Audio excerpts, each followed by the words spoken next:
Good afternoon, Glenn.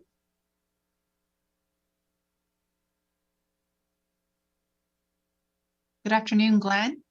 Hi, I think I just got a Hi. message that I'm no longer needed. Okay, all right. Thank you. All right, take care.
Good afternoon. This is the sixth meeting of the Community and Protective Services Committee. The City of London is situated on the traditional lands of the Anishinaabe, Haudenosaunee, Lenape, and Attawandaron. We honor and respect the history, languages, and culture of the diverse Indigenous people who call this territory home. The City of London is currently home to many First Nation, Métis, and Inuit people today. As representatives of the people of the City of London, we are grateful to have the opportunity to work and live in this territory. All members of this committee are currently present in chambers. Just for anyone joining us virtually or in the gallery, those committee members would be myself, Councillor Stevenson, Pribble, Rahman, Ferreira, and Mayor Morgan sits on every committee that he likes to, so he's joined us today as well. The City of London is committed to making every effort to provide alternate formats and communication supports for meetings upon request. To make a request specific to this meeting, please contact cpsc@london.ca or 519-661-2489, extension 2425. I'm looking to committee for any disclosures of pecuniary interest. Seeing none, just to make sure that we're all off of the same agenda, there is an added agenda with some extra correspondence and delegation requests on it. Looking to the consent agenda, there are 9 items on it. 2.4 will be pulled as we have a request for delegation status, and 2.6 will be pulled as there's a request for delegation status on there. Looking to committee to see if there's any other remaining items between 2.1 and 2.9 that you would like dealt with separate. And as a reminder, questions could always be asked, it's just for different votes. Seeing none, I will look for a mover and a seconder to put consent items 2.1 through to 2.9 on the floor, with the exception of item 2.4 being the Unity Project Relocation and Capital Support Contract Amendment, and 2.6, the infrastructure update for the Thames Outdoor Pool. Moved by Councillor Stevenson, second by Councillor Rahman. Looking to committee, see if there's any questions on items 2.1 through to 2.9, noting those 2 exclusions.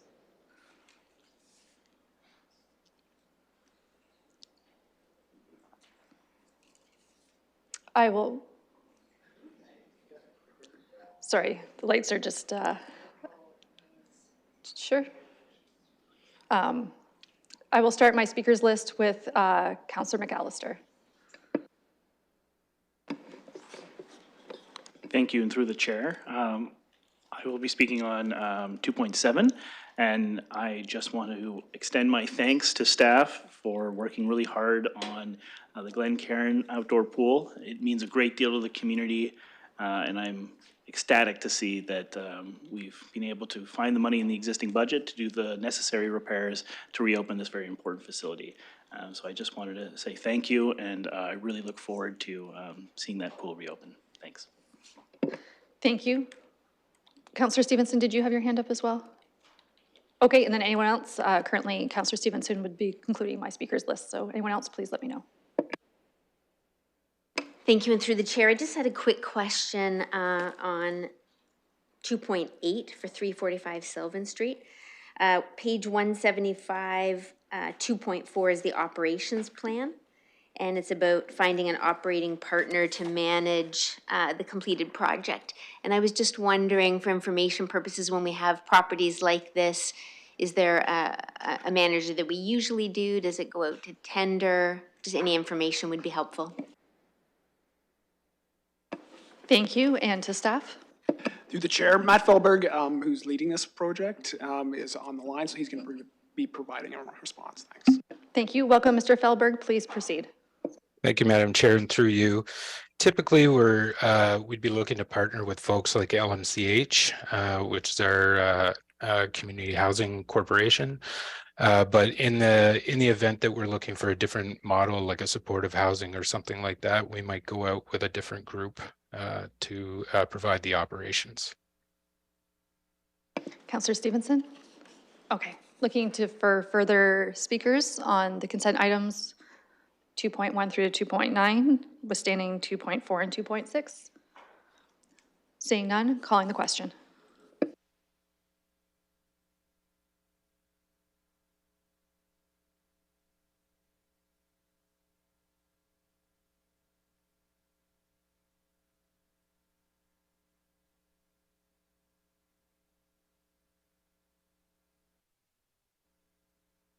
I will manually vote yes, as I'm having e-scribe issues.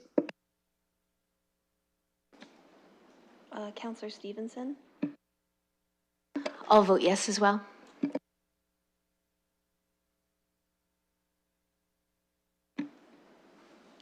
closing the vote, the motion carries 6-0. Thank you. That moves us on to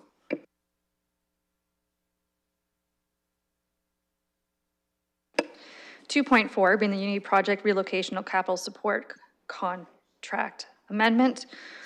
There's a request for delegation status, as the Executive Director of Unity Project is with us in chambers today. So looking to committee to see if we would allow 5 minutes for the delegation to be received today at this meeting. Moved by Councillor Rahman, seconded by Councillor Pribble.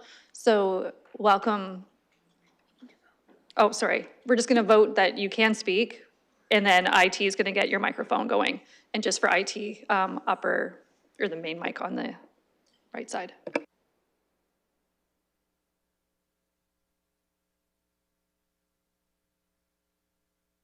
I'm manually voting yes.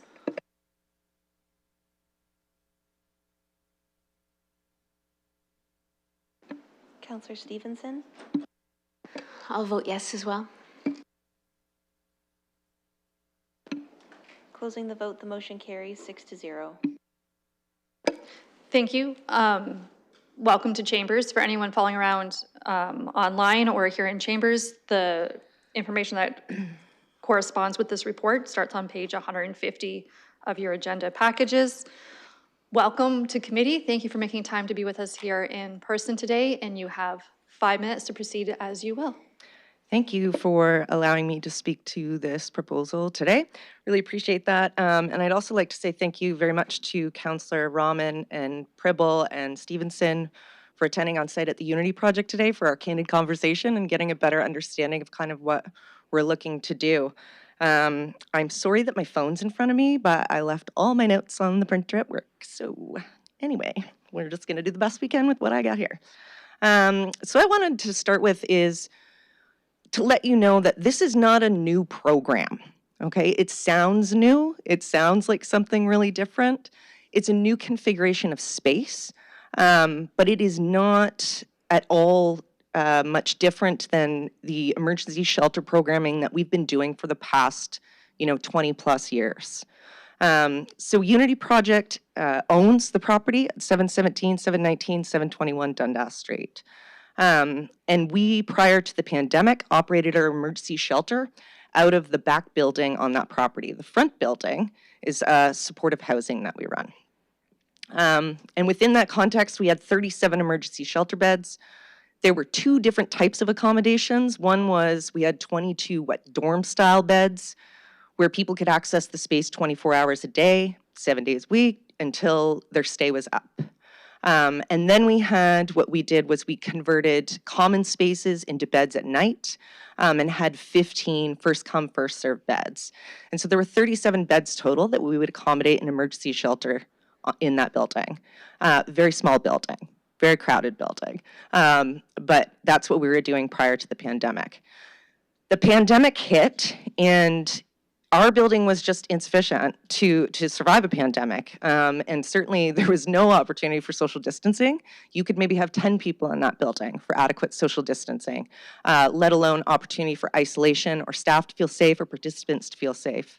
And literally overnight, we reconfigured our operations into a hotel space, nearly doubling our occupancy and supporting individuals who were medically compromised in a way that would make them more vulnerable to COVID, people with pets, and couples.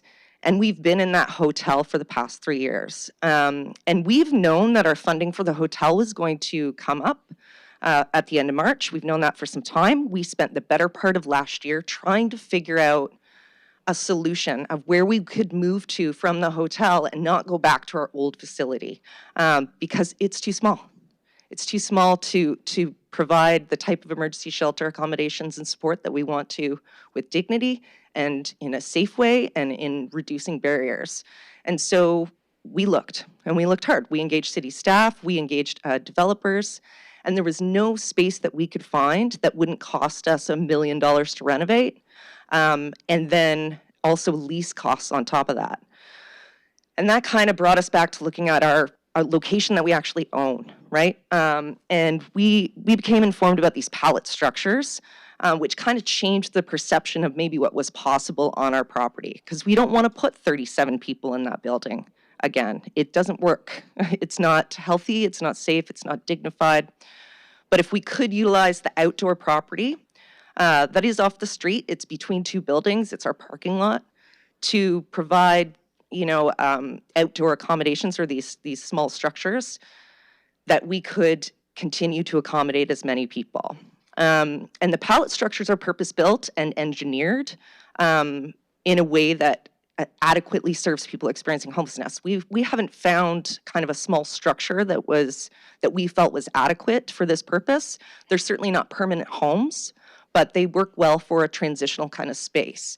They are also cheap. I know that there's maybe a wrong number in the report, but they're about $25,000 each, and include like mattresses, fire extinguishers, the heating and cooling units. They're going to be attached to electricity, and they're a way that we can, extend the use of our property to continue to accommodate people while we look for a more permanent solution for our facility. So it's not the pallet structures themselves that we really want to if there was an alternative solution for us, we would prefer that. We would prefer a fully indoor solution. But this is what, we could manage within what was available to us. And certainly for us, it's the most cost effective. 30 seconds. Because we're not, paying a lease to someone else. And this one-time cost will carry us for at least the next 3 years while we seek a more permanent solution. Thank you so much for that and staying right on time. Amazing. At this time, we just need 1 moment, so please stay at the mic, or you're close to it anyways. Just have a seat for a moment. Just having some issue getting our Zoom feed with mic audio going, so just a moment before we proceed to council. Recording in progress.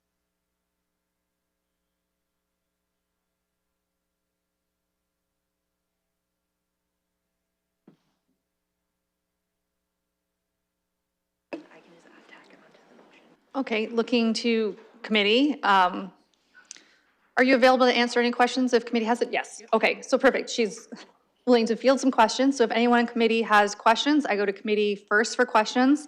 And then we have a number of visiting counselors with us today. And then I get to them if they have questions that haven't been answered already. So I will start a speakers list. Should there be questions? Okay, I'm going to start, if anyone just wants to indicate they have questions, I'll put you on the list, but I will start my list with Councillor Stevenson. Thank you, and through the chair, I'm just wondering if there's other locations where this has been done and has been successful? Is that to staff or to our guest?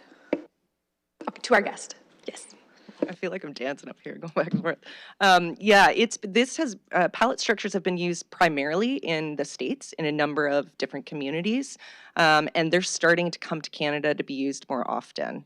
So I haven't actually been able to visit a place where they've been used, but they've been used quite a lot. I think there's over 3,000 structures that have been utilized through this company. Councillor Stevenson?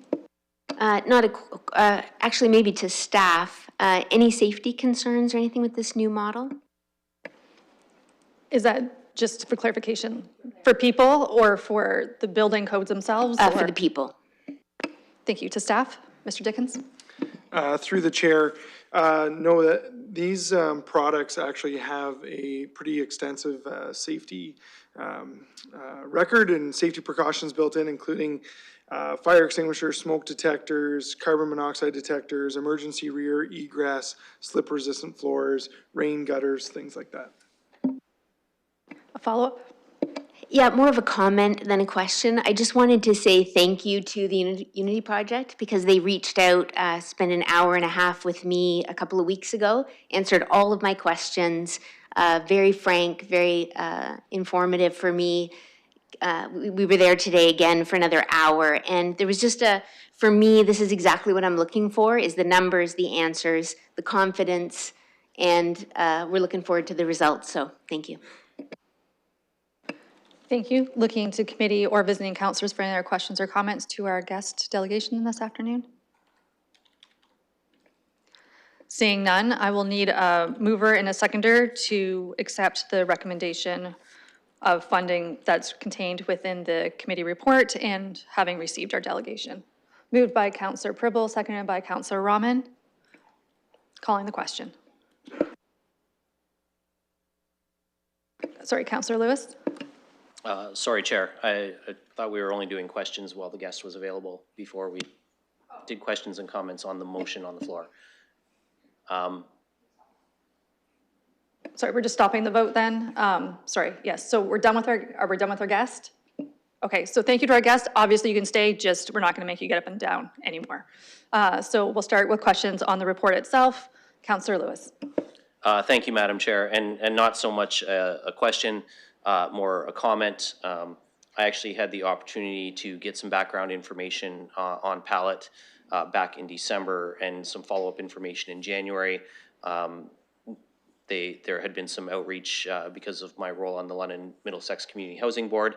And I want to say to Chuck and the folks at the Unity Project, I think this is a really good proposal you're bringing forward. I think that this model, and I have raised this in the past term of council as well. I like the model that's moving us away from dormitory-style shelter beds and into private spaces where people can keep their things, feel safe, secure on their own. You know, there's been various iterations of this suggestion, the Kwanzaa huts, you know, all these different names for them. But what I'm seeing here today is I think probably the best example I've seen of this kind of product on the market. I think it's cost effective from that perspective, and I have lots of faith in the Unity Project's history as an operator to know that this will be, I'm confident, a success. So kudos to the Unity Project staff for bringing this forward. I think this is an idea that I hope other agencies and providers in the community will see is a good model to emulate in the future. Thank you. Any other further questions or comments on the staff report before we vote? Okay, calling the question.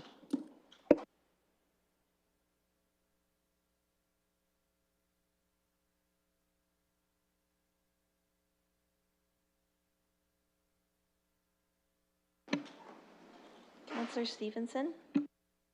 Thank you, I vote yes.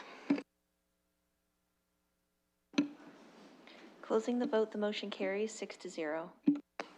Thank you, and thank you to our delegation once again for joining us today. Anything at committee that's voted on today will not be in effect until it passes at council. I believe it's April 4th. So thank you for making yourself available and for all the work that you do in our community. To Councillor Stevenson, I had to get completely out of eScribe and log back in to fight with it. I had to do it twice, but then it did work. So looking to item 2.6, which was the other item out of our consent agenda that we pulled, being the infrastructure update for the Thames pool, there is a delegation request. Staff is also prepared with an overview of this report, having got some questions in advance of this committee to bring some answers so the whole committee can be updated and on the same page before we start from there. So I'm going to start with Ms. Smith, if you want to give your overview. Wait. Okay, we need to vote on the motion of staff bringing us the report first, and then, sorry, just 1 second.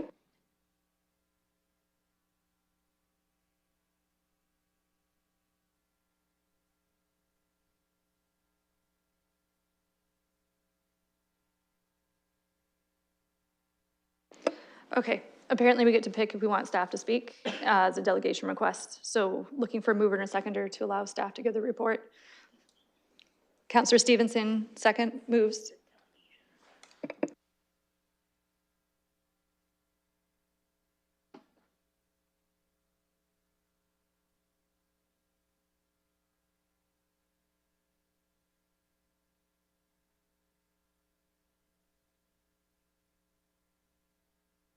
Okay, apologies. apparently the Cheryl Smith asking for delegation. We have two Cheryls today. So we don't need a delegation for staff, which was my confusing point. So we're gonna take Cheryl Smith of staff first as a delegation to tell us how we got here, which we don't need to vote on. And then we'll do a vote on, I don't want to say Cheryl Smith number 2, but Cheryl Smith up top, who's also with us today to hear them. So we'll proceed with staff first, and then we'll do and welcome to all the Cheryls today in general, and with us on purpose and earn the gallery. I'm not sure how many there are, but there's at least 2. So staff, Ms. Smith, please proceed with your overview of how we got here. Thank you, and through you, Chair. This was a difficult report for civic administration to write and bring to council and to the public. It is a hard decision. City staff build recreation infrastructure for people young and old to enjoy, gain experiences, and improve lives. Thames Pool has been in London community for generations. Many Londoners in the immediate neighborhood and across London have memories and a deep connection to this pool. The pool was originally built in 1927. It was rebuilt again in 1959, and it was rebuilt again in 1975, when a new pool was built inside the old pool and a heater was added. There was extensive renovations and repairs done in the 1980s and the 1990s. In 2010, the pool was completely rebuilt again due to the integrity of the pool at a cost of approximately $4 million. An excerpt from a staff report dated May 2007 stated, quotes, "In recent years, there's been significant decline in the structural integrity of the pool bottoms and walls, which now require replacing. Annually, we continue to conduct repairs and preventative maintenance on the pool. In spring 2022, as part of our opening process, city staff filled Thames Pool. It takes approximately 600,000 gallons of water. I received a call the next morning and was told that Thames Pool was empty. The water had literally drained almost out of the entire pool.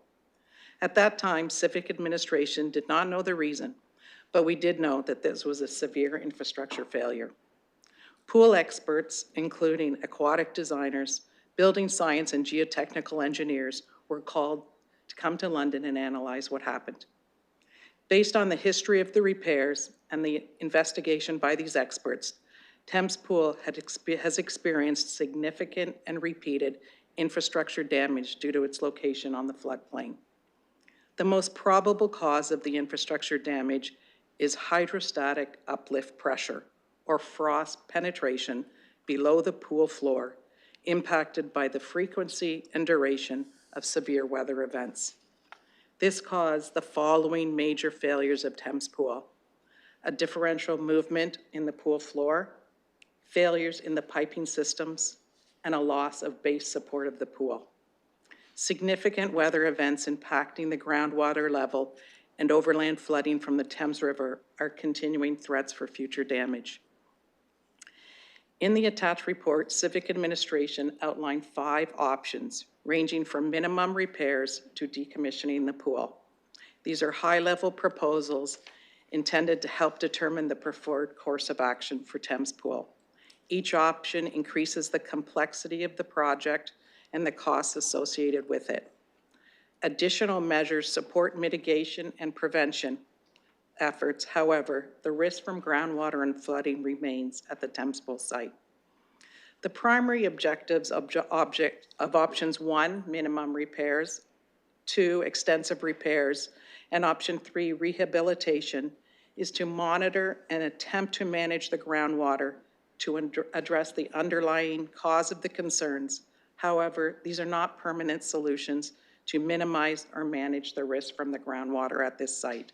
Flooding will continue to remain a continued risk. Option 4 is to rebuild at the current site. This does not eliminate the risk from groundwater and flooding. However, a new design specific to site conditions could mitigate the risks. It is important to note that a new design will not be an exact replacement of what is currently there. Option 5 is to decommission Thames Outdoor Pool. This is the only option that fully supports civic administration principles and fully addresses the continued risk of failure and potential ongoing repair costs due to the site conditions. Depending on the decision made by council, Civic Administration will bring forward a follow-up report, including costing and next steps regarding community engagement. City staff will immediately begin working on a comprehensive communication plan to inform user groups and the public that Thames Pool will not be open this summer. We will build on the strategies we used in 2022 to support the neighborhood to access alternate opportunities. Thank you for allowing me this time, and my colleagues and I are here to answer your questions. Thank you. I will turn to committee at this time to see if you'd like to grant delegation request to Cheryl from the public up top. Moved by Councillor Rahman, seconded by Councillor Stevenson, calling the question.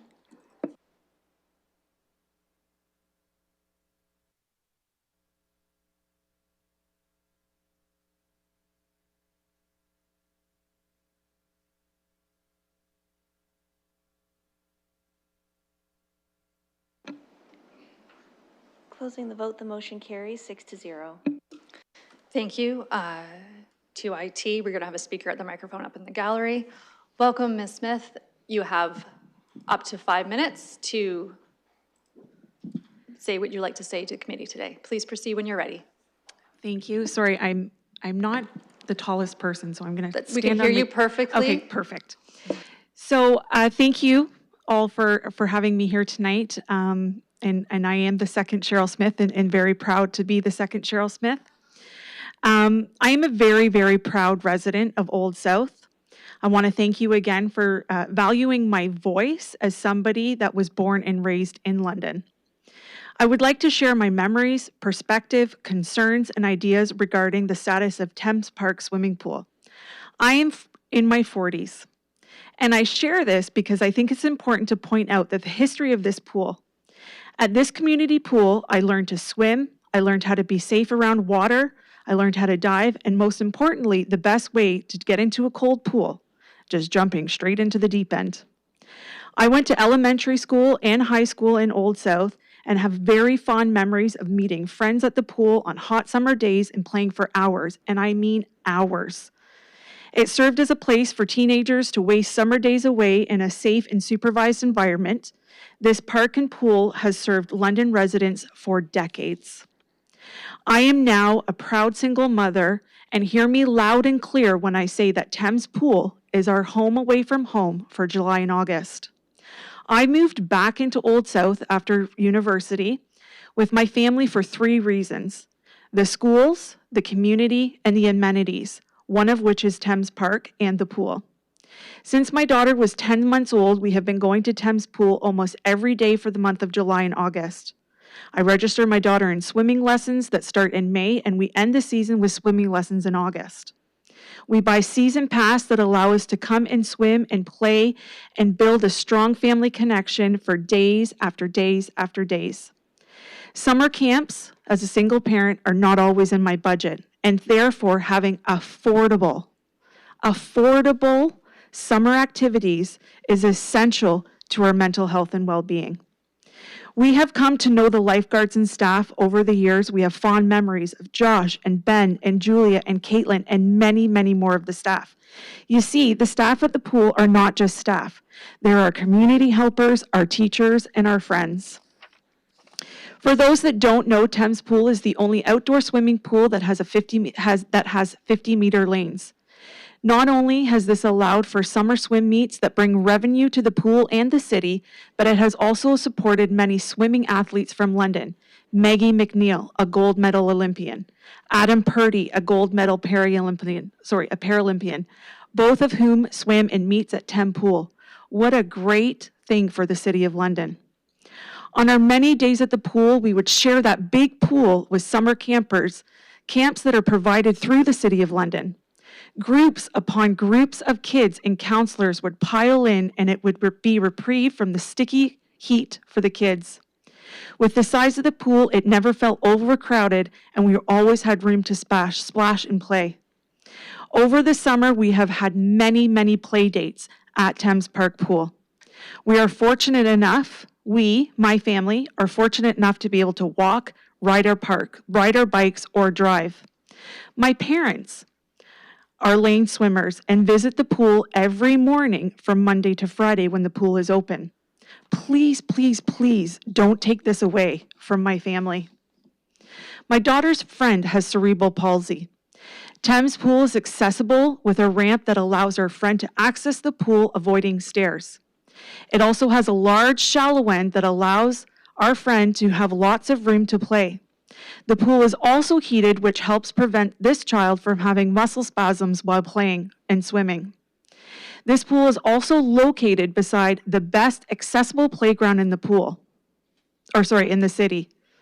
What a treat it must be for a child to be able to go and swim and play at the exact same location. To summarize, this pool is affordable. It is accessible for all. It is well used by many different swimmers in the City of London. It is local and it is easy to get to from across the city. What happened is my question to you all. As a Londoner, help me understand how we got to the point that potentially closing this pool is on the table. Why does it feel like this is all happening so quickly? Do the residents of London have a chance to give input or share ideas? Who dropped the ball is my question. Where were the mistakes made, and how are we, as a collective, going to fix it? Why can't we fix the pool so that it can be used this summer? 20 seconds. Give families and community members something for this summer. Let her have our swimming lessons and our summer days with friends and family. Please, please, can we slow down? Can we look at the comprehensive report and make an educational decision for the long-term plan? Thank you again for letting me speak, and I'm available for any questions.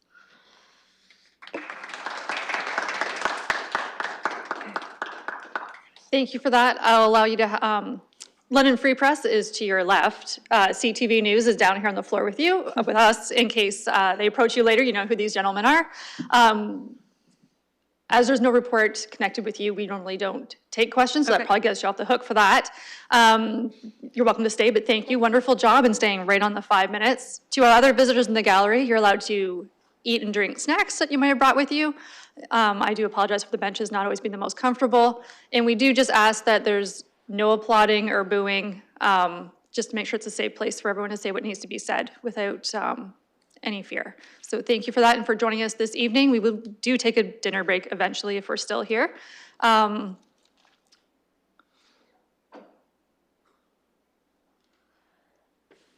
had a wonderful thought and it's quickly escaped me. So at this point we go to, usually I go to committee for questions and comments to get us started. I will note that right before committee, communication was sent through the city clerk, Mr. Schultes, sent by the ward councillor, being Councillor Frank, with her thoughts, realizing she's not on this committee, so she doesn't get a vote and cannot move or second anything. Normally, I would go to committee first. I'm not sure if you're interested in hearing from the ward councillor first, because she's been doing some engagement and replying to a lot of the emails that we've been getting from the community. Would that be up to the, okay, so yes, we're good. Any objections to Councillor Frank speaking? Councillor Frank, congratulations, welcome to committee. And would you like to start us off with your views as a ward councillor and recognizing we're at committee, not council. So normally at council, we can only speak once, but we're at committee, so we can go around for rounds of conversations. Just a reminder for that. So welcome and please proceed. Thank you, and thank you for having me at your committee. This is the first time I've joined CAPS, and I heard it's a great committee, so I already saw snacks. But thank you for having me and letting me speak first. I was really excited to be able to attend and share the ample communication that I've been receiving from residents, which I know lots of councillors and the mayor has been receiving as well. I did want to start off my remarks with kind of a bit of a summary of that communication, because I have extensively been receiving that, and then also I have a bit of a pathway forward, I hope, if folks will be interested in that. To start, I do want to say this is definitely the best location for the pool. At the same time, it is also the worst location for the pool, as you'll find out from the comments I've been receiving. I don't think, though, that we can be making any kind of decision until we do have more information and proper community engagement process. So I am hoping that maybe folks will be interested in the meantime getting the pool fixed for next summer, understanding that this summer it is not feasible, and in the meantime undertaking thorough community engagement and planning. Over the last week, I've been hearing from residents who have had grandparents swim at this location, people who are pregnant and planning to have their kids swim here, people with kids in daycare and camps who use this all summer to cool off, people who've learned how to swim here, people who've been lifeguards here, families come for entire days and bring picnics, Olympians have trained here, we've kind of heard it all. Knowing it is very well used, it is very well loved, it is very, conveniently located for many, of course, except for the floodplain issue. I have had hundreds of emails, tons of calls, tons of messages on social media and on social media posts, and I'm hoping that continues as this goes on. I've been hearing a variety of solutions and hopes from residents, ranging from keep the pool open under any circumstance to I don't want to spend any more money on this pool. And I know that council members have probably heard the same. And that makes this decision even more complex because there is no single unified response that we're hearing. And I think that we recognize it is an incredibly difficult decision. So a couple other things I'd like to folks to consider.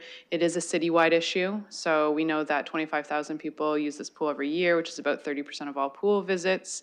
It provides a service to thousands of Londoners across the city. It's not just downtown and Old South that use it. It's an economic issue. So we do generate revenue through user fees. It's used for regional meets that brings in people from outside of the city. So I'm sure there is an economic and tourism value to the pool. It's a downtown and core services issue. So if we take away this pool without offering one similarly nearby, people in the core area are going to be underserved. And currently we're trying to get people to move into denser neighborhoods, and we want to promote infill. And if we do that, we have to be providing recreational opportunities. It's an issue about climate change. So, climate change is one of the reasons why we're having this issue. But of course, if we do not have similar recreational opportunities in this area, people will be driving likely just based on how we know people get around our city, and that will increase our emissions. We're trying to get people to reduce their driving. Taking away things they can walk to, of course, does not help that. As well as an equity issue. So many people who cannot afford air conditioning use this as a spot to cool down in the summer, and we will be experiencing more heat waves. Public pools offer these universal recreational opportunities. So if we want to be a welcoming and inclusive city, having those opportunities for people is incredibly important. And I think it's also an issue about what we prioritize spending on in this city. So we spend $31 million annually in road repairs. A new kilometer of road costs between $4 to $6 million, and 1 kilometer repair costs between $650,000 to $1 million. We know that the roads are made with asphalt, and that does not stand up to our winter climates, and yet we continue to build roads and repair them, knowing that it has a cost. So those are all the things I've heard so far on the negative side for closing it. And that said, I did hear some communication from folks saying they don't want to keep paying for the repairs, and they want to enjoy a pool that's open every summer, not one that every other summer might be closed down. So folks do understand there are issues with the location. That all said, it's not an easy issue, but like I said at the beginning, I don't think we have enough information to make a permanent decision on this location, and I do think it's unfair to the community to take away this treasured community spot without a clear path forward. So as the chair mentioned, I did circulate a draft motion with some information about how we can advance in a way that kind of balances a variety of these perspectives and needs, and I do believe I have a mover and seconder to get on the floor for people to debate. So thank you for having me here today. Thank you for those overview comments. As the ward councillor, engaging so much with those phone calls. I know you're on it, so when I'm copied on it, I'm like, Councillor Frank's been copied too. She can be the first to reply as she's the ward councillor. Just quickly for clarification, as it came up in Councillor Frank's comments and from Ms. Smith upstairs, I'm going to go to the Ms. Smith downstairs. And just for clarity, as the residents have been asking, and they've reviewed their options, just to clarify, there is no possible way that the inspection can be done, a tender can go out and repairs can be made to salvage any of the 2023 swim season, that we're definitely looking at 2024, just for clarification. Through the chair, and I can turn it over to Ms. Stewart in facilities, but that is correct. For 2023, we'd have to go out to tender. If you look at option 1, it's at least 6 months. I believe option 2 is looking around 8 months. Because it's an outdoor pool, we have a very very small window to do repairs. So even if we went out to tender, if council directs us to later this year, the work would take throughout the spring and summer of next year to be completed, depending on the option you choose. And again, we would want to go back out to the consultant and get an updated conditional report on the pool this year. Thank you for that, just for clarity, so we're on the same page, having heard from residents. Councillor Rahman, I'll start my speakers list. And then Councillor Ferreira. Thank you. Just in follow-up to Ms. Smith's comments. So if we were looking at a repair, you're saying that the repair would happen in 2024 and the pool couldn't be reopened until 2025? Perhaps Ms. Smith or the aquatic team, all knowing. Sorry, thank you. Through the chair, I'll turn it over to Ms. Stewart. She's the Director of Fleet and Facilities. Welcome. Thank you, through the chair. Depending on the extent of the repairs that are required and weather-related kind of seasons, repairs could start in the early fall and finish in the spring for a 2024 opening, but that would be if it's a fairly simple kind of fix. Councillor, follow-up.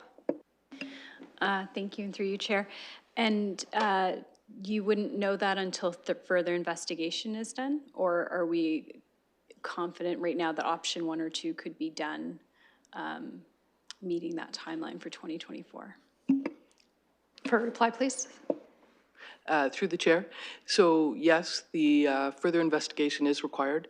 The other issue that factors into it is the availability of contractors who specialize in this work because they have a very limited season to work in. They're very often booked kind of for the current season. It wouldn't be available. So that would be another issue. Councillor, okay. Councillor Ferreira next. And thank you, and through the chair. Just wanted to first thank staff for basically bringing this forward with a pretty good report, and I'm hoping that we do see something in the future, and for the delegates, or the delegate that spoke, Cheryl Smith, number 2. And for Councillor Frank's comments, it's very appreciated as well. I just wanted to point out about like these repairs that we're talking about now, the minimal repairs. Even though we don't know if it will be done by 2024, but there's a good likelihood it seems that it would be. I just wanted to throw out there, it doesn't seem like that would be a permanent repair. And just like what we saw in 2010 with the major construction, we did have a flood during the time right in the middle of that construction, which did cost the city extra money. So these are concerns that I just wanted to point out on that front too. So it's not necessarily saying that the pool is not going to be like we're not going to have this community staple. It does seem to look just to be prudent and fiscally responsible, you know, with our city hats on, to maybe look for other options for where the pool might be, other locations. So that is a concern that I am having. So just to know, I would hate to do significant repairs on the pool and have another flooding event during the construction time as well. Like that would be something that is definitely a huge risk that we have to consider. So I just wanted to point that part out at this point. And like Councillor Frank said, there is a motion, but I guess we'll just wait until we kind of bring it up. But it does speak to a lot of this, and it does also speak to community involvement and the engagement, just so we can have all stakeholders to be able to put their word in, and so we know what everybody is looking for. So that's kind of how I'll leave it right there. As Councillor Frank cannot move a motion, and I'm not sure who our mover and seconder are, if a motion be made at any point, Councillor Ferreira? I was going to move the motion, and I do have a seconder. We can put that on right now for council to look at. I just wanted to, if you want to put that on the floor right now, just to help with debate, we can do that. So are you moving the councillor's motion that was pre-circulated? Yes, I'll move that motion. And just looking to the clerk to make sure that you have that wording and we're good? And perfect, it's already up, so anyone in the gallery, this is it. And for the media, that's it. Looking to see who would second that. Perfect, so Councillor Pribble seconds. And as always, we can make amendments and still fully discuss this, so it doesn't stop conversation, just helps focus us a little bit of where we're going. Councillor Ferreira, follow-up? Well, I'd like to maybe speak to the motion, or Councillor Frank can speak to it, or Councillor Pribble. But I think one of us may be speaking to the reasoning of what we have up there. Might be appreciated to everyone in the gallery. Okay, so why don't you finish that, because I do have a speakers list, and then we'll keep going. So Counselor Ferreira, I'm recognizing committee first, so Counselor Ferreira. Okay, and thank you, and through the chair. So basically, if you look at this motion, you can see that we are looking to reopen the Thames pool as it sits right now, but with minimal repairs, just because we are trying to mitigate that risk.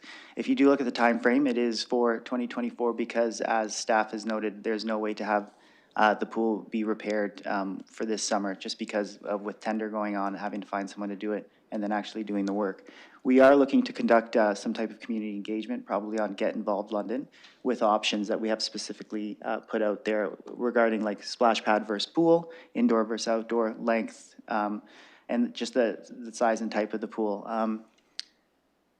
And we're also looking, if you also see below that on number 3, we're looking for staff to give us some type of comprehensive report to just look at the costs and everything associated with developing a new pool for a more permanent solution. And then we are looking for a public participation just so we can actually have the community get engaged, because we are hearing a lot from a lot of the emails that were coming in and a lot of community members saying that they haven't really had, they don't feel like they've had enough say into the status and the future outlook of the pool. So we're trying to really get the community involved so you can really kind of show your voice. And that's really what this motion is looking at, if you were to look at it in that order. So we thought it was very reasonable, and we're just trying to make something that actually works. So that's pretty much the motion on the floor. Thank you. Thank you. I'll go to staff briefly. I believe you saw the draft beforehand, looking to make sure that the timelines could still likely be met, recognizing there's always potentially third-party expertise that may or not be available on our timelines. Just for brief comment, and then as we go, if we change the wording, I'll check with staff too, again, just to make sure that we could actually deliver what we're telling the public we're trying to do. So Ms. Smith? Thank you, and through the chair, to provide a report by the end of June 2023, yes, we're happy to do that and bring it back to committee. At that time, though, we would have a more solid estimate of the timing on the repair, and would be able to give you that timing, whether it's option 1 or 2. So I understand the want and for the summer of 2024, but I can't guarantee that until we talk to consultants, see what's available. And again, as I said, when you look at a minimum of 6 to 8 months, can't work in the winter season, I think 2024 personally is challenging. And respect to number 3, coming back with a comprehensive staff report in 2024, we can work to that timeline, noting that we would want to bring back a report, including the costing and options to both a PPM, but then it would have to be integrated as part of the 2024 annual budget update. So I could work with Ms. Barbarn, and we could bring the timeline for that again in the June 2023 report to confirm the timeline of engagement and bringing forward a report and a PPM. As budget chair, I look forward to that. Thank you very much. So Councillor Ferrer, you're satisfied with what you heard, that staff will do their best to, and all of committee, to go by the timelines and then update us after that first report comes back. Okay, continuing with my speakers list, looking to committee to see if anyone else would like to chime in. If not, I will go to Councillor Lewis. Okay, Councillor Lewis. Thank you, Madam Chair. So I want to preface my comments and start by saying this. To the members of the public, and there have been some very thoughtful, respectful emails. There have been some that have been less so. And if anyone thinks for a minute that our staff rolled out of bed thinking it'd be really fun to bring forward a report to decommission the pool today, you're absolutely wrong. These folks work very hard day in and day out all year round, and I've had the privilege now of working alongside them for 4.5 years, and I see how much they care about the recreation facilities that so many of us enjoy all across the city. This was not an easy decision for them to bring forward a recommendation for at all. They would have been thrilled to be able to share with the community that the pool was going to reopen this summer or next summer. But that's not the reality. And when we look at the future of this pool, we have to do so from an engineering and a practical perspective.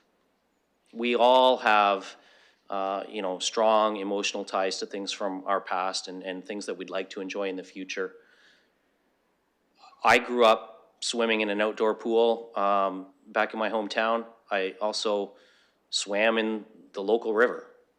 Probably not a thing I'd recommend anybody do today in that river, but something that I did as a kid. And I look back on those memories with some fondness, but the time for that has passed. And to me, the information we have in the report here is very strongly suggesting that the time for Thames Pool at this location is past as well. But through you, Madam Chair, I want to ask a few questions of our staff based on some things that are in the report, because I think it's important to draw a little bit more information out here. First, when we talk about the potential to rebuild a pool in Thames Park that can withstand extreme weather conditions, we heard already that it would not be an exact replica of the pool that's there now. I'm wondering if staff could comment on building a pool that could withstand those weather conditions, withstand the shifting of the ground, the voids and the hydrostatic pressure that were referenced in the report. Would it be safe to say that a pool that could withstand those kind of conditions is not going to be another 50-meter long lap pool in order for the engineering to be strong enough to withstand those conditions? Thank you.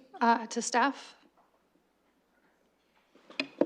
Through the chair, I think it's fair to say that withstand may be the wrong verb to use, given the conditions that we know that exist on that site. We can design and build an aquatic amenity that's better suited to that environment, but the risk of that location, as we've seen through the history of the repairs and incidents that we've seen, would make it nearly impossible to say that it could be built to withstand the conditions that do exist there. Deputy Mayor Lewis? Thank you for that. So also through you to our staff, and this is very specific to a couple of the details that are in the motion. And I will share from the start, and I've shared this with Councillor Frank already as well.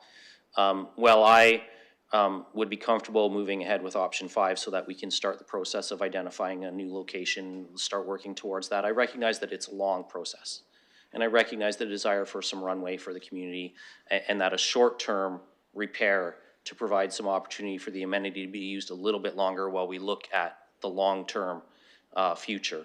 I understand the desire for that, and I can support a short-term investment to keep the pool functional for a little bit longer while we look at those alternatives. But I'm mindful of the fact that our Parks and Recreation Master Plan does not envision future outdoor pool amenities. So through you to our staff, I'm wondering if we could just get a brief summary of why the Parks and Recreation Master Plan has moved away from outdoor swimming facilities. I understand there's things like unauthorized access. Might have been guilty myself as a teenager, perhaps, from jumping a fence once or twice. Sorry, he has no recollection of that occurrence. None. He's not publicly admitting to anything. And Mr. McGonigal was not running the department at that time. He probably was jumping the fence in another pool. But we've had unauthorized access issues, obviously the shortened season. But do extreme weather events, obviously we don't operate outdoor pools during thunderstorms and things of that nature. So with more extreme weather events anticipated, do we see that as another reason that we're moving away from that? Okay, to staff. Thank you. And through the chair, I'll turn it over to Mr. McGonigal to answer the question. Thank you, and through the chair, the Parks and Recreation Master Plan was approved by Council in 2019, and the Deputy Mayor is correct. In that plan, it does not recommend that the City of London build any more outdoor pools, and that is listed for a variety of reasons. The short season, as the Deputy Mayor indicated, as an example, last year we had 23 days of rain throughout that 8 to 10 week period. That impacts some of the services we provide, high operating costs for a short season. And so those are really the main drivers. I think the other thing that is important and noted in the master plan is that we have capacity in our existing system. And that is also a driver. And I think, as I stated publicly last week, the master plan does not tell us to take any away. And so I recognize this is a difficult conversation and topic, but that recommendation is explicit in the master plan that was approved by council. And that master plan is based off of a really heavy public consultation process. So thank you for the opportunity. Councillor, I do have other speakers on the list, so. I'm about ready to wrap up, Madam Chair, so I just want to go back to a couple of things arising out of the responses from staff in regard to the motion that the councillors have put on the floor. I would really encourage the removal of indoor versus outdoor and just focus on seeking a new location for a new pool rather than an indoor or outdoor. I would really encourage the engagement process to include soliciting feedback on a new pool versus indoor versus outdoor pool. I think that we're setting the table with some false expectations if we're engaging people on an indoor-outdoor discussion when really that's not something that's consistent with the future of our Parks and Recreation Master Plan. I think we've also heard from staff the high operating costs and the other considerations that come into the disadvantages of an outdoor pool. I recognize that there's an ambiance and an atmosphere to them, but with a brand new indoor pool in my ward, I know how valuable it is to have a facility that can be used 12 months of the year. And while the community may feel attachment to an outdoor pool at the moment, I think an indoor pool in the future, they would get just as much love and establish a new history at. So I would encourage the councillors to consider modifying the language of the motion to take away the language that pits outdoor versus indoor and just focus on the future for a new pool facility. And I am just going to wrap up by saying that, again, I think the community conversation is important, and I applaud the councillors for starting that already. I think one of the nice things about a new facility at some point is we can have the conversation about what other amenities should be around it. Do we need community meeting spaces? You know, do we want to have a space where families can rent a room to host a birthday party or a grad celebration or something like that? So I think that a new facility opens up some new opportunities that the community conversation can help steer us towards as well. But I would just really encourage that we not focus in on indoor versus outdoor, but rather what a new aquatics facility might look like for the community. And look forward to hearing the rest of the comments and thoughts that folks have around this. But I think the information in the report speaks for itself. 1959, 1975, again in the 80s, again in the 90s, this pool is in the wrong location. It's going to continue to need extensive infrastructure renewal on a pretty regular basis if we just leave it there as is. So to me, that is not a road to go down. I would rather invest in something that the community can enjoy 12 months of the year for the next 50 years rather than the next 5 before we have to close it again for more repairs. Thank you. So Councillor Ferreira, Councillor Frank, if you want to take a moment to discuss Deputy Mayor Lewis's feedback, you certainly don't have to take it. In regards to 2.A, removing indoor versus outdoor, and 3 that would pertain to B, for new location for indoor or outdoor pool. We have had community feedback before to council the last term that was don't do public engagement, tell them with a broad question when there's actually no way to give me what you've asked me if I wanted, in hearing from staff that the 2019 Parks and Rec Master Plan is recommending no outdoor pools, just to take that in consideration that we might be, you don't want to say teasing, but offering residents something that is going to go against what we're trying to offer. So I'll let you think on that. I will also note, as was mentioned in item 1, that we're not committing to reopening the pool with sufficient fares for operation time for summer 2024. Staff will bring back a report identifying those costs of what it would take to open, and then we'll have a choice to see if we want to invest that much money and how long it's going to get us to and where we're at with other options. So it'll just lay out a plan for us if we choose to move forward with actual costs associated with those decision-making points. The next speaker on my list is Mayor Morgan. Please proceed. Thank you. I'll provide some comments, and I think colleagues have provided some excellent commentary so far. I want to echo what the Deputy Mayor said about our staff, that this is obviously not an easy decision for them. They've laid out a number of options, and they're trying to put the best possible information and a range of possibilities in front of us, and obviously a very challenging situation, because from what I know about our staff, they're like all of us. We see tremendous value in the recreational and neighborhood assets that the city provides. Yes, we provide roads and safe water and many things, but the enjoyable stuff, the stuff that people really have their quality of life enhanced by are recreational, parks and recreational services, outdoor community pools, indoor community pools, and things that are very tough to make these decisions on. So I wanted to echo that I do believe our staff are doing their best to provide some options to us under a very challenging situation. And I'll say one of the first things I did when I learned about the situation is I called Councillor Frank and I said, congratulations on being one of the first to have a no-win situation. And then I quickly realized I was in that too, because now that I'm mayor, I run citywide, and the residents of the area are my constituents too. And like Councillor Frank, I have received many emails from residents who are sharing their stories about the pool. I remember my kids have swam there too, multiple times. I think one of them did swimming lessons there at some point. We kind of went around and explored all the different pools across the city during our time with our kids. So, I think we all have very positive memories of our community assets, and that's exactly what they're there for. That's what they're there to create, which makes this really difficult situation and truly a no-win, because when you look at the parameters of the situation before us, we can make significant investments in this asset with no guarantees that we won't be in the same situation. And so on a long-term time horizon, we have to think about mistakes that may have been made even decades and decades ago about the location of our recreational assets, and we have to think about how we rectify those under a timeline that is reasonable for the community that enjoys those. And I think what the councillors have carved out here is giving a little bit of runway for the community who truly values this asset, while at the same time focusing on the long-term challenges and the time horizon that we have to think about, which is providing a long-term sustainable community asset for the next 100 years that can withstand significant challenges or significant cost incursions due to damage and vulnerability.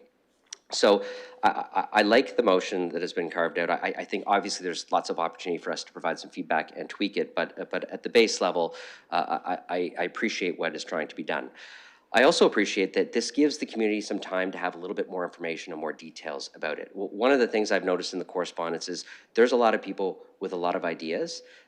Many of those ideas are simply just not functional because the public obviously doesn't have complete information about the situation.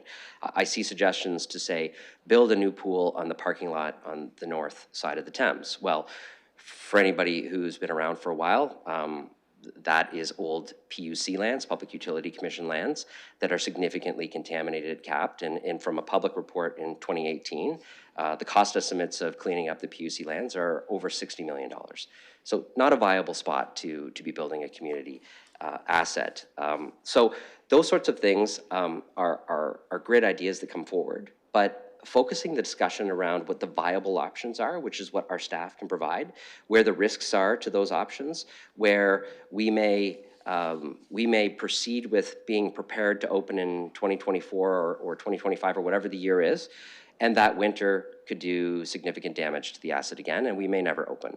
So there are significant risks, but I do believe in community consultation and having that dialogue about our recreational assets with Londoners. So I'll support the motion when the vote comes up. I'll look for other tweaks that colleagues are going to be willing to make. And I'll look forward to what will be a very challenging conversation over the next little while with the support of the ward councillors and the community to talk about the type of assets that the community needs in this area, the continuing or the replacement of pool and aquatic assets in that area. And as a growing city, and we all know that we've committed to tens of thousands of new people coming here over the next decade, the evolution of our recreational assets that we need to absolutely invest in over that time frame to ensure that we're not just growing as a city, but we're growing and maintaining the quality of life that residents enjoy. An investment in our recreational services over the next couple of decades through the Parks and Rec Master Plan and enhancements and modifications that we can make to it as a growing city are also really important discussions, not just for the community impacted by this pool, but for all residents across the City of London. So again, I'll summarize by saying, I'll support the motion. I appreciate the councillor's desire to find a path forward. I appreciate that they'd like to get more information from staff about what exactly it would look like, and that's really what number one is saying. We're not absolutely 100% sure going to repair this pool, but given the condition report was from the fall, we haven't seen how it survived the winter. An updated condition report, understanding what repairs could be made, getting some experts in there to see what could be warranted or not warranted, and what level of risk we would take with a repair, I think is a responsible next step for us to consider. And with the community, we can make a decision on how to proceed. And the chair is very good at giving the wrap-up signal, so I'll end my comments there. Thank you, Chair. Thank you. Right on your 5-minute point. I was trying not to interrupt. And I do time everyone. No one's exempt from their timing. Councillor Frank is next on my list. Thank you. Yes, I just wanted the opportunity to perhaps share my thoughts about why I'd be keen to hear from residents the indoor versus outdoor. From staff, I have heard that if we were to rebuild at that site, there is potential. It might cost a lot of money, but I don't know how much. I don't know any of the engineering information, and I don't know if it would likely be smaller. But I guess the point is I don't know. And that is the information I'd like to get from staff is if we were to keep it at that location, could we have a smaller outdoor pool at that location that wouldn't have the same impacts that a big location has? So that is the information that I'm hoping to understand to get, which is why I didn't want to take away the indoor-outdoor option when we're chatting with residents, because I want to understand that information, and that is the only reason I was trying to keep the doors open, I guess, when we're doing consultation with the community, is I want to have their input and then an understanding from staff, which is why Part A of 3 does still include that request from staff to understand that information. Thank you. Looking to further speakers. Councillor Rahman. Thank you, and through you. First, I want to say thank you to the public that has reached out on this issue and with your concerns and your memories. I totally hear you, and I feel that you shared some significant concerns. And I know, like many of you, I'm listening, and thank you to Councillor Frank for her words at the beginning as well. I think that helped to set the tone, and for the motion that's been provided here as well. It's very helpful to have this in front of us as we're thinking through this. The one question I had actually was with respect to the consultation piece and the community engagement. With the timing of the community engagement, I'm just pondering in my own head if community engagement would be, of course, always welcome and continued, but if we seek more public engagement after more options are presented to us on what can be done, I feel like when we go out to the public and say things like indoor or outdoor, when we're talking about things like location, new facilities, again, I think having all the information provided first would be helpful in the consultation process, because I wouldn't want people to set expectations in their minds that the consultation, everything can be done based on what they've thought of and what they've provided, but yet we come back, staff comes back, and there's a lot of more constraints within the next report. So I'm trying to wrap my head around what and when consultation should happen. And again, not that we're not willing to hear right now and going forward from everyone, but I just want to make sure that the timing of the consultation provides the opportunity for the community to imagine what is possible and to really think through all of those possibilities, and not limited by design and scope and location and things like that. So I don't know if staff have any thoughts on, and through the chair, if there are any thoughts on the timing around consultation, and if the consultation could be seen as potentially too early for some of the unknowns that we still have to work out. Thank you. Thank you to staff then. So part one is saying end of June, so that would be the end of Q2 2023 for this report to come back from CAPS. Looking then, as per Councillor Rahman's comments, if conduct a thorough community engagement process starting in Q3, with coming back to us in Q4, if that would still align with timelines, recognizing we could have more concise and actual answers for the community while getting their engagement to make sure it's the most meaningful impact. Through the chair, I guess I'd want to go back and think about that, because part of the community engagement also for us is to look at our plans as our park and rec master plan, see what that says. Also we typically engage other municipalities, which we've started to do, what other municipalities are doing. You're right, we'd want to understand exactly what a rebuild in this site, could it be done, would it be done? Is it work that would be warranted and guaranteed? So there is quite a bit of background work to be done. And depending on what we go out and engage, because then the second part is we would engage again after we prepared a report. So we want to listen to the community, look at what the experts say, look at what other municipalities are doing. Are other people building outdoor pools? Why or why not? And then we would bring that information back to council with some options for a public participation meeting. So a question, or I guess a comment then hearing from staff, if point number 2 is almost redundant, because once we get the report back, when it comes back and the staff consultation's been done, we'll have a full report to go back to the community with, including cost, timelines, and locations, with a side note of what other municipalities are doing in references to our park and rec master plan. Is that, okay, I'm having a nod from Councillor Rahman, so to staff, is that more in alignment with how we would normally do things in a proper, meaningful engagement with residents, recognizing they can write at any time to Councillor Frank and council. And these reports will come public as they come to committee as well for public feedback.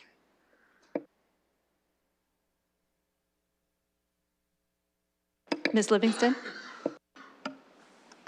I'm wanting to be helpful, so I was just asking the question on how late can a decision be made in order to try and achieve something for the summer of 2024. And that may impact on the timing of the community engagement and when reports come forward. And my understanding is a decision would need to be made by the end of the summer. So that, to Councillor Rahman's question about when should engagement and what all information does council need to make their decision, if 1 and 2 are required to make that decision, then I think we'd need to line it up to be able to get in the window of having a hope for 2024.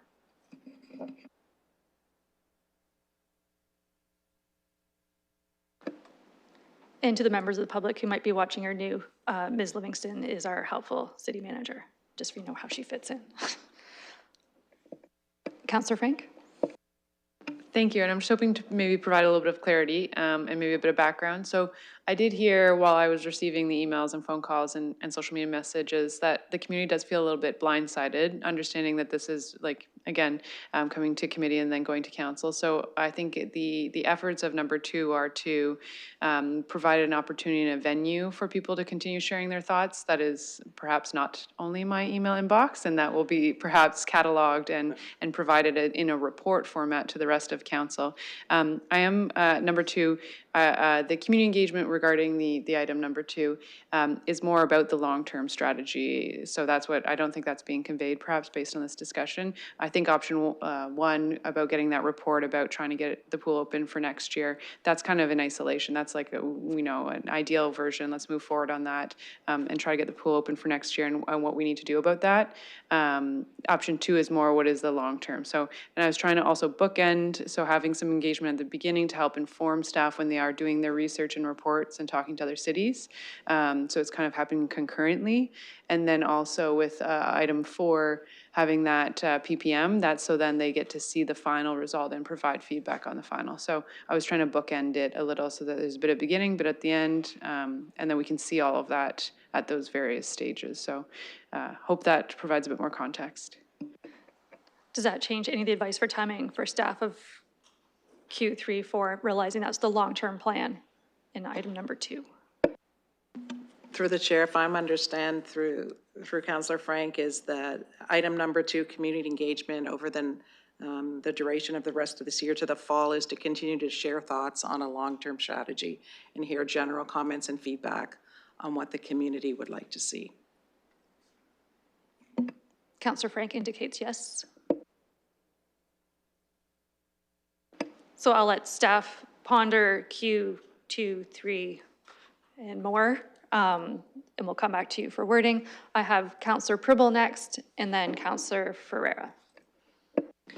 Just making a comment, and certainly to the public, that both council and the staff, we are aware of the needs for our recreational facilities to increase, and people living downtown Old South, their number one comment is for us, they want us to address the homelessness, and number 2, especially when you talk to young people or the seniors, they say we don't have enough recreational facilities.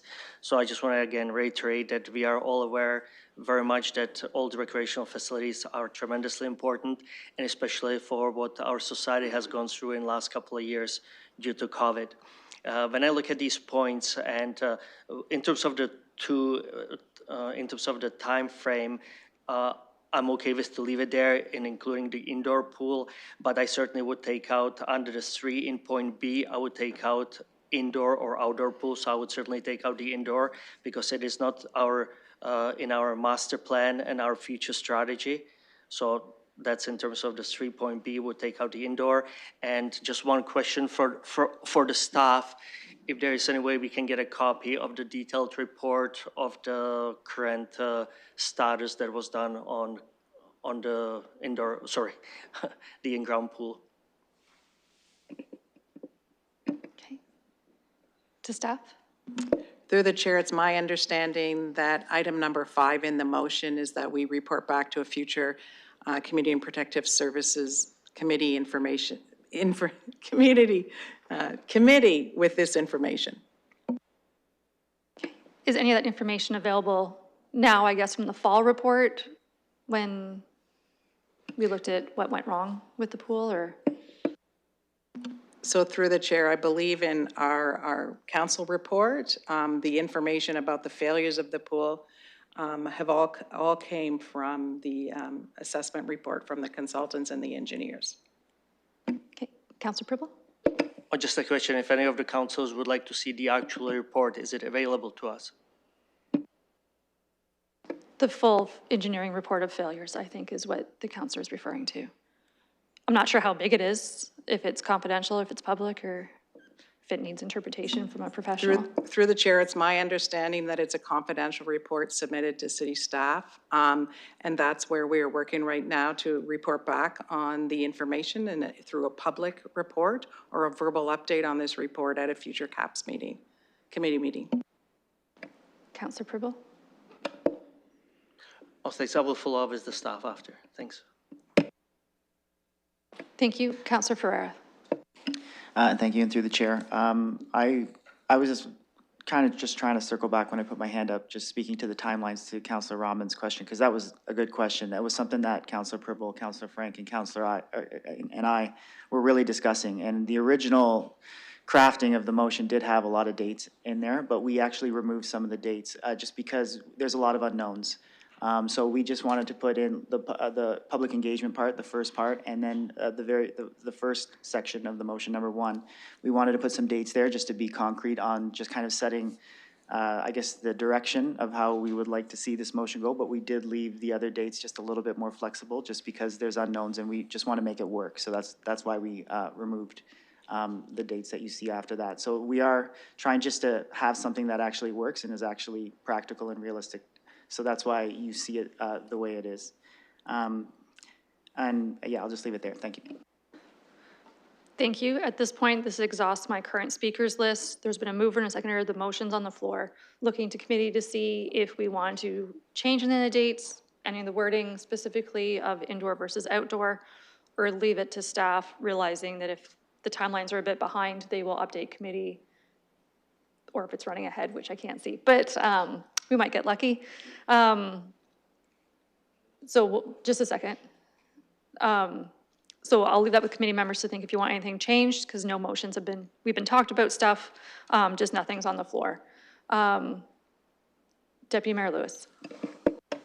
I would like some clarity from the mover and seconder on the timeline, because I've heard both Q3 and Q4, and I've heard Q2 and Q3. So I just want to understand the full timeline. If we're talking about going right till the end of the year, then we'd be talking about Q4. So I just want to get some clarity on that. And I did hear Councillor Pribble, who's I believe the seconder on the motion, suggest that 3B would be just a new location for a new pool rather than the indoor-outdoor. So I just want to see if that language was, I heard him indicate that, but I don't know whether he actually changed that or not. So I just want some clarity on those 2 points. Okay, so we're going to start with the timelines for 2, just to the mover and seconder. Are you leaving it of 2, 3, and Q2, Q3 as listed and as shown on the screen? And thank you through the chair. I don't know how Councillor Pribble feels or Councillor Frank, but like I am open to adjusting just to make it work. The reason we put that in there is because we did want to get the community involved as soon as we can. But if there is a better time frame, I would be open for that. To staff then, is there a better time frame, or can you work with what we did, or you understand our indication and you will do best to do this as quickly, thoroughly, and meaningful as possible? Okay, I'm seeing a head nod from staff that they understand what we're going for, and they will not cut corners and do as much as they can, as quickly as can, recognizing we're also rolling to the multi-year budget for anyone who's interested. Okay, so we have head nods, we seem to have agreement on that.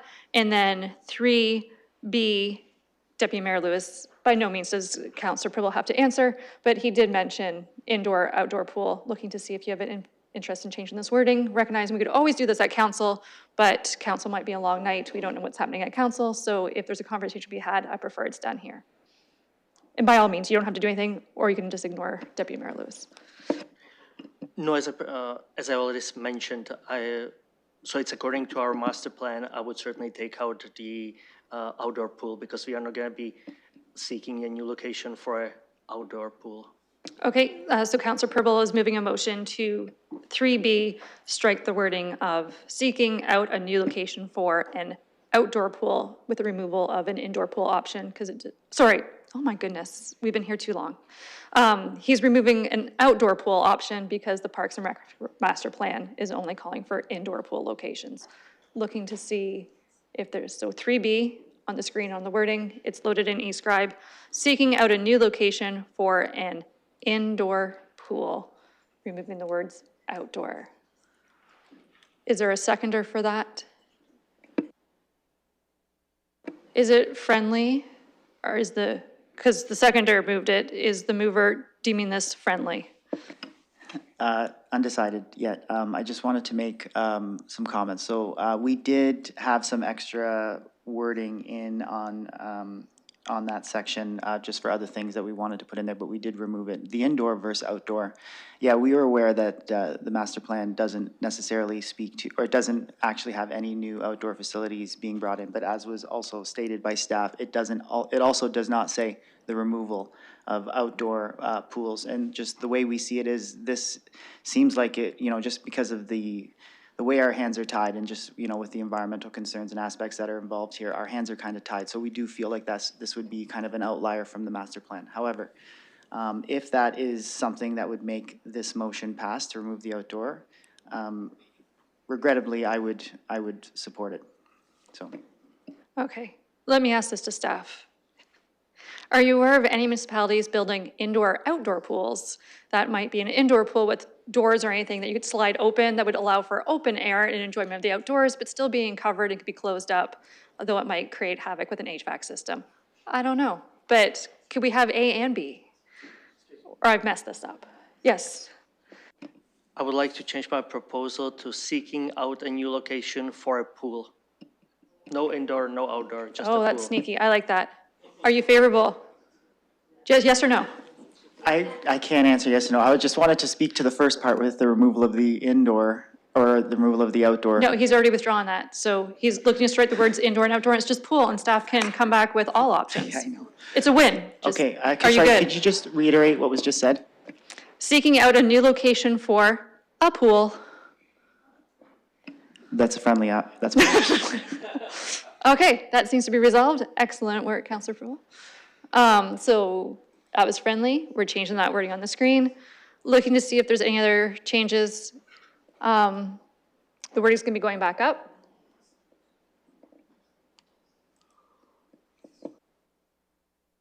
Wording is up for a pool. So that seems to resolve the issues on item 2 for the timing of the report coming back and the questions of a pool. Looking to committee to see if there's anything further. Councillor Trosso, welcome. Thank you, through the chair. Very brief. I mean, I came here today with a lot of questions, and I planned on spending some time answering them. Everything I had has been answered, and I just think this has been a really effective conversation. So I really want to thank the councillors who took it upon themselves to come in here with prepared comments. It's rare that I'm left speechless. I want that noted. I am going to frame that I have pleased Councillor Trosso.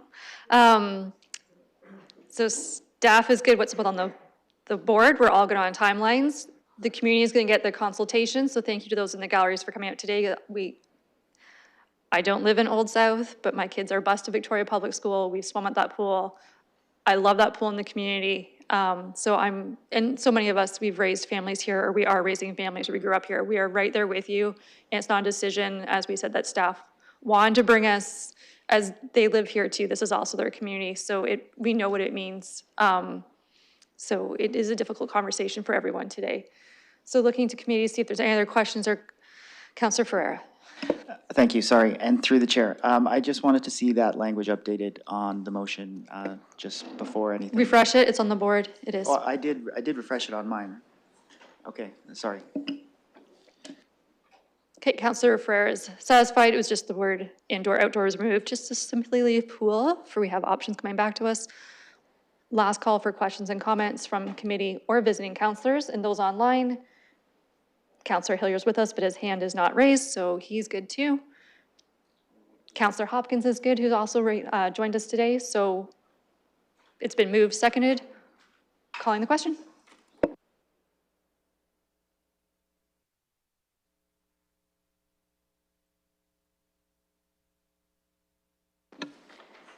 Closing the vote, the motion carries 6-0. Thank you to everyone in the gallery for joining us today, and there'll be public participation opportunities coming forward, so please tell your neighbors, as I know we're all connected.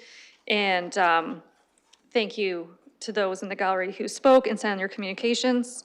The communications that came with this have also been received as part of this report tonight. That takes care of our consent agenda. That we have no scheduled items.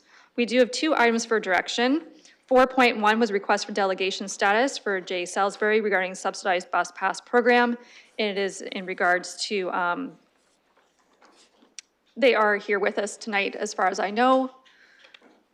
Perfect. So looking to committee for a mover and a seconder to allow this delegation tonight. Moved by Councillor Ferreira, seconded by Councillor Rahman. Calling the question.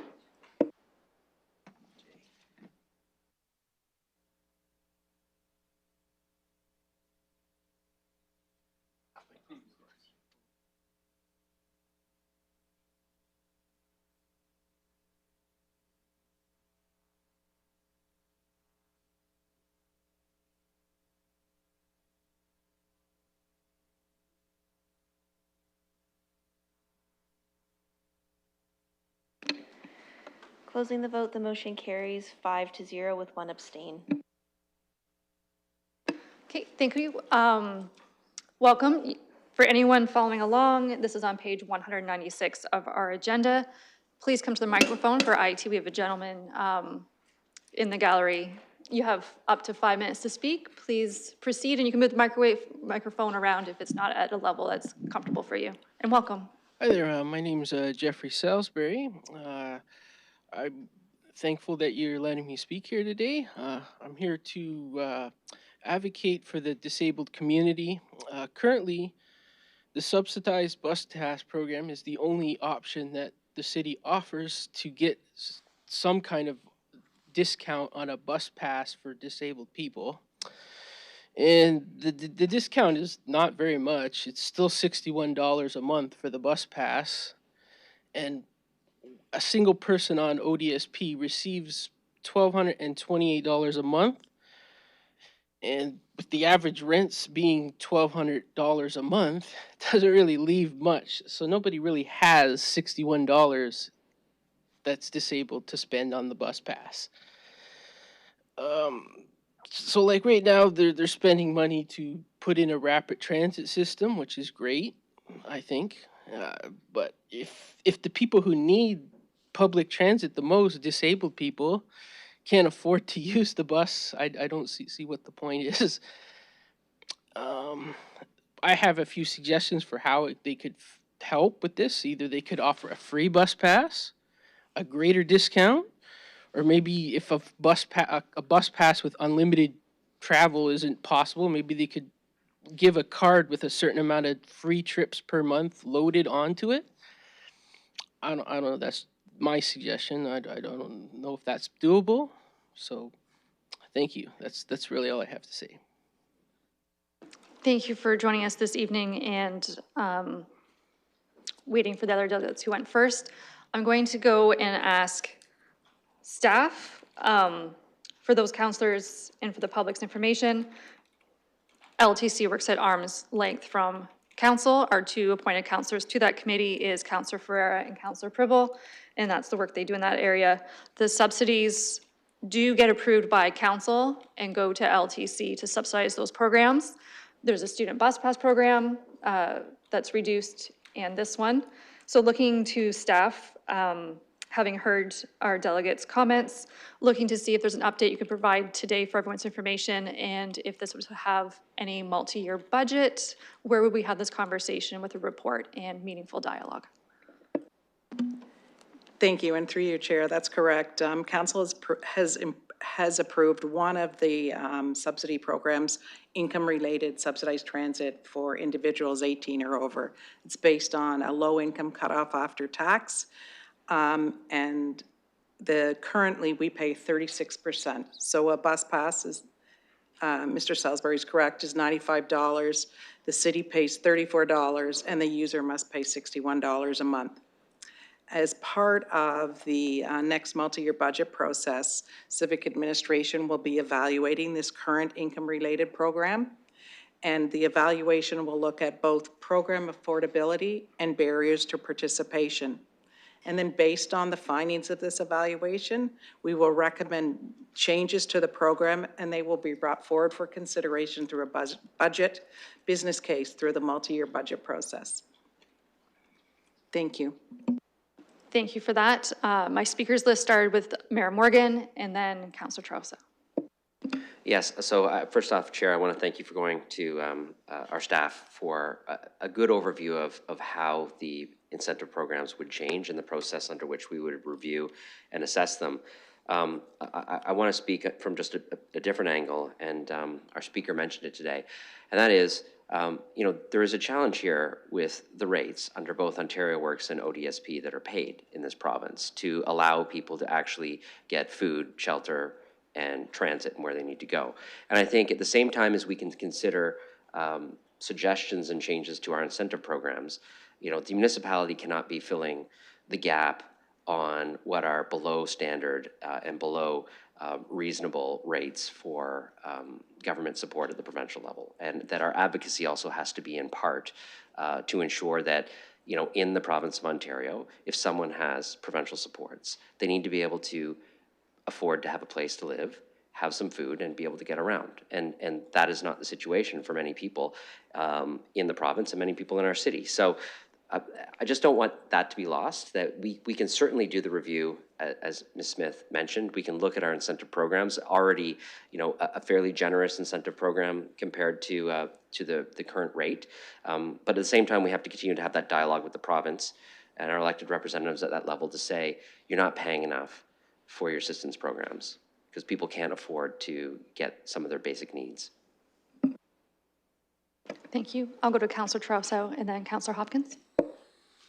Well, I fully agree, through the chair, I fully agree with what you've said.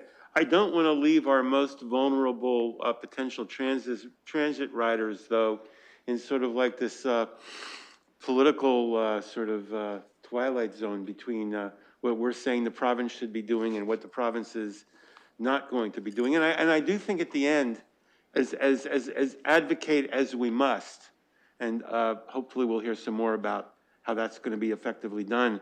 I think in the end, we have to be prepared to make some very difficult decisions about extending the types of subsidies exactly the way the speaker is talking about today, because we can't, and I'm talking about riders who apparently, if I understood the presentation, these are not quite paratransit riders, but these are people that have other needs who can very much be taking the bus.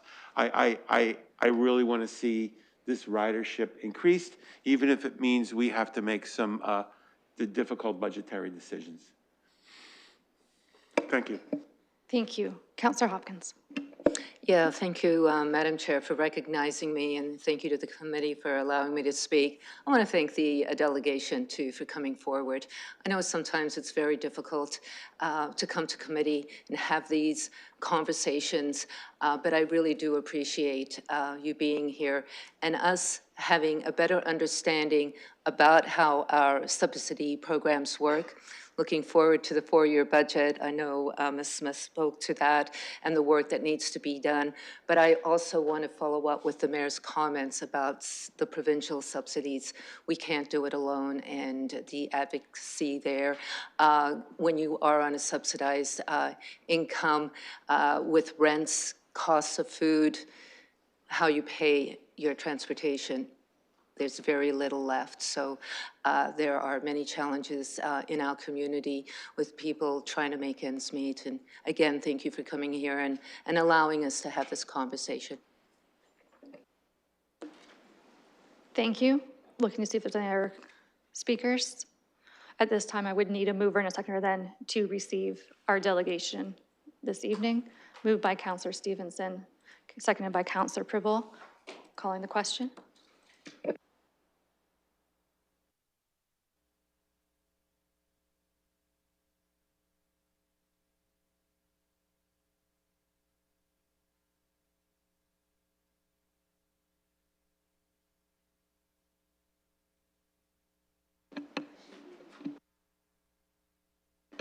Councillor Stevenson?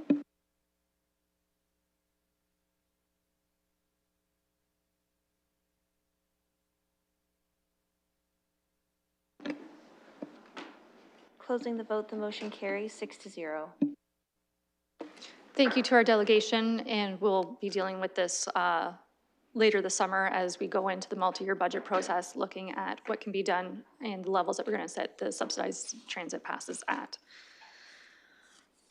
Our next scheduled items for direction is item 4.2 within your communication package on page 197. Mayor Morgan, Councillor Hopkins, and Frank have put in a delegation for support for resolutions to end homelessness from the Ontario Big City Mayors and the Associated Municipalities of Ontario, looking to committee to hear our delegation.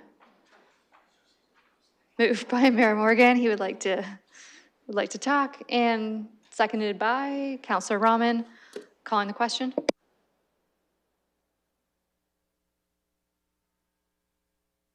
No, then I don't need to listen to you. Sorry. That's what happens when I sit here for a couple hours straight. So apologies, but I'll go to the mayor. Do you want to introduce this one since you don't need to be a delegation, but you still have 5 minutes? I was just waiting to see if you were going to let me talk, despite being on the committee. Let me introduce this for colleagues, and at the conclusion of my remarks, I'm happy to move the motion of support.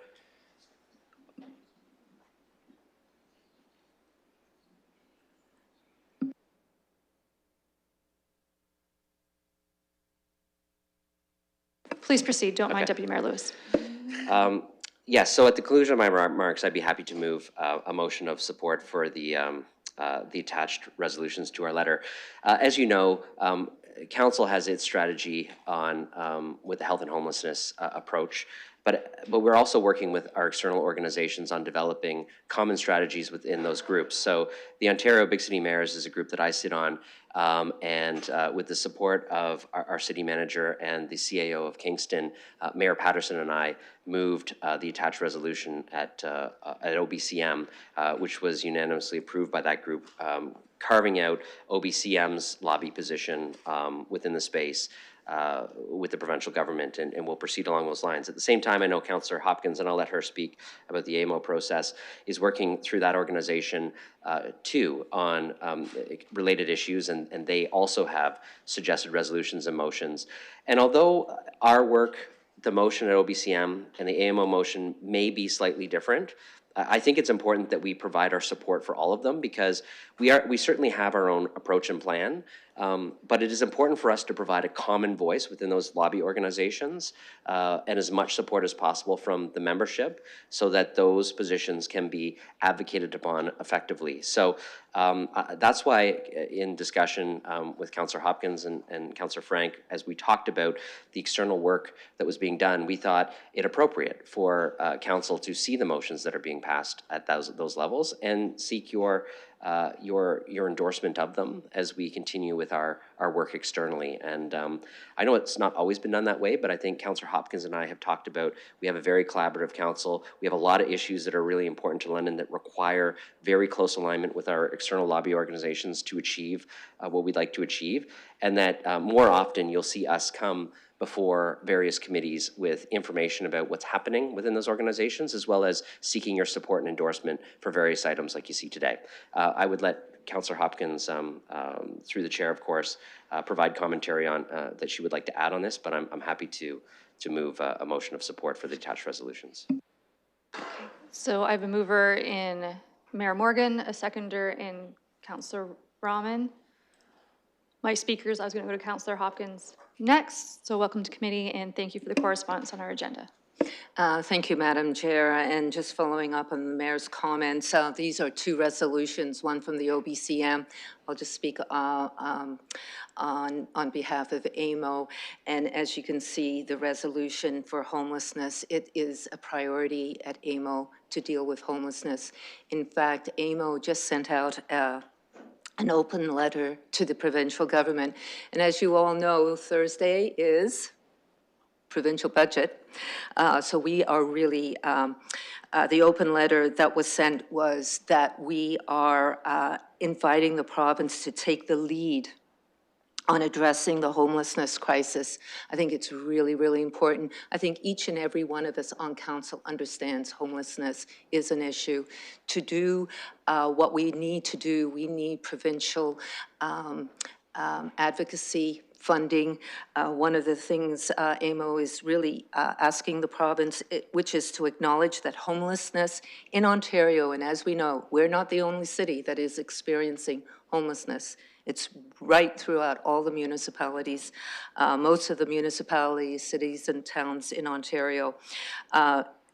Acknowledging that homelessness in Ontario is a social, economic, and health crisis, committing to ending homelessness in Ontario, and working with a broad range of municipal, community, health, Indigenous, and economic partners to develop, resource, and implement an action plan to achieve this important goal.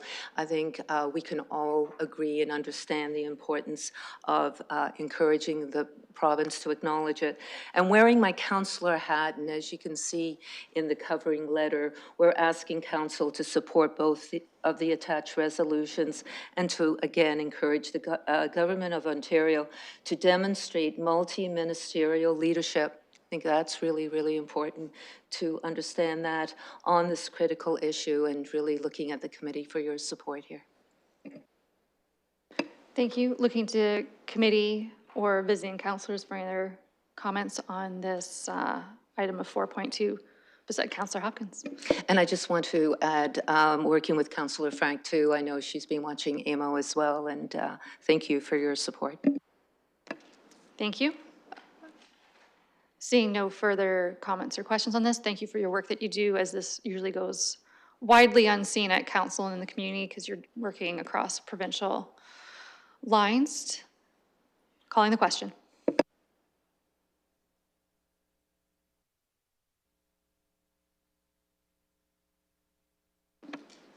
Closing the vote, the motion carries 6-0. Thank you. That moves us into deferred matters and additional business. I haven't been made aware of any, but checking to see if there is any. Okay, seeing none, that would move us into an adjournment, which I would need a mover and a seconder. Moved by Councillor Stevenson, seconded by Councillor Pribble. Hand vote of all in favor of adjournment. I was told yes, that counts. So thank you and have a wonderful day, and we will see you again soon.